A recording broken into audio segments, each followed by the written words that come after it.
Congratulations, you've got your first lead. You went all the way through the conversation.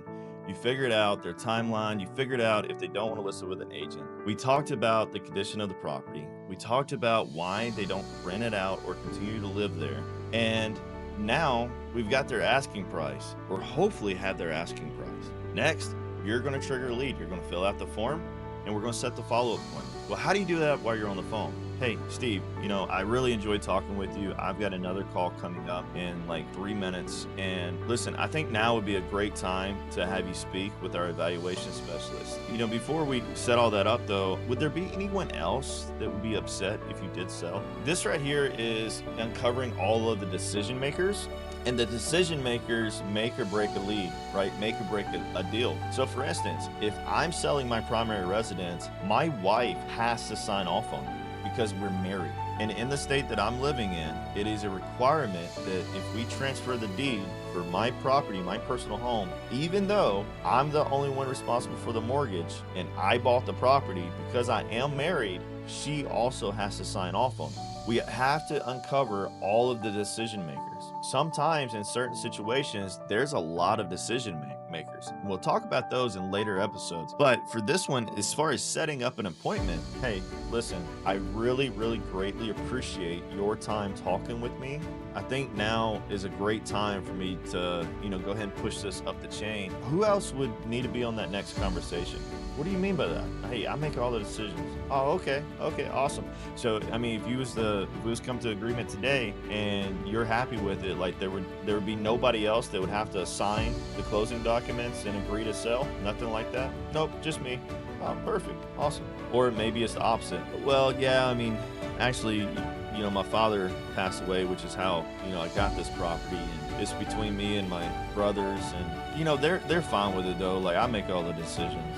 Oh, okay. You make all the decisions. Are you the executor of the estate? Like, you're in charge of the estate? Yeah, I'm the executor. Oh, perfect. Okay, awesome. Well, I completely understand. Like, it sounds like you definitely have everything figured out. But listen, I just have to ask this question. Would you want, a day or two to, talk with your brothers and make sure everything's good to go? Do you think they would want to be on the next phone call with my partner to go over, like, what this looks like for us? Or what do you think that looks like? And let them talk. So I'm uncovering a little bit. Now, as a prospector, I don't really expect for you to have that conversation with them until you get more and more experience. But after you get some reps, you should be having better and better conversations. And I'm showing you where you can grow. So in the beginning, it might sound like, would you be interested in selling in the next 1 to 3 months? Yes, you would. Oh, awesome. By chance, is it listed? No, it's not listed. Okay, awesome. Tell me a little bit about the condition of the property, like 1 to 10.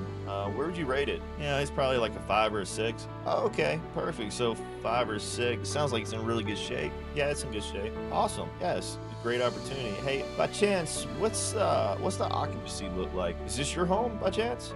Yeah, it's our primary residence. Oh, it's your primary residence. Awesome. And y'all been living there for quite a while, it sounds like. Well, actually, we're moving. Okay, y'all are moving. Perfect. Okay, well, listen, sounds like you got a great home here. I'm just curious, what would be your asking price? Where do we need to be at to make a deal and make this work for both of us? Well, 150,000. Oh, okay. Awesome.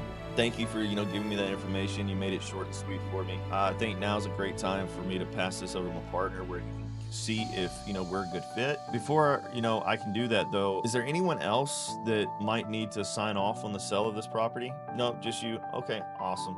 I appreciate you, Steve. Is this the best number to reach you on? And I'm sorry, actually, I can't even see it on my phone right now. Do you mind giving that to me again? They give you their phone number. Also, email. Hey, sometimes my partner likes to send you over an email with a couple of different options for you where we can try to get you a higher price. By any chance, can I get your email address so our evaluation specialist can send you a few options for the property before the call? Yeah, absolutely. Here's my email. All right. And then you, again, thank them, appreciate them, right? Hey, thank you so much. I really enjoyed speaking with you. We'll pass this along to our evaluation specialist, and somebody will be getting back in touch with you in the next day or two for sure. Is there a better time to reach you? Morning or evening? Is there a preferred time that you would want us to give you a call back? Yeah, midday, 11 to 12 would be perfect. Okay, midday, 11 to 12. Okay, I'm going to make a note of that. Let me pull it up real quick and make sure that happens. All right, so 11 to 12. that time. All right, I got that. And I got your number. All right, Steve, I got everything I need. Absolutely. Yeah, and if they're not able to get a hold of you in the next day or two, is there a preferred follow-up time next week maybe? No? Okay. Hey, we'll make sure it happens. I appreciate your time again, Steve. You have a blessed day. Right, so I set the follow-up.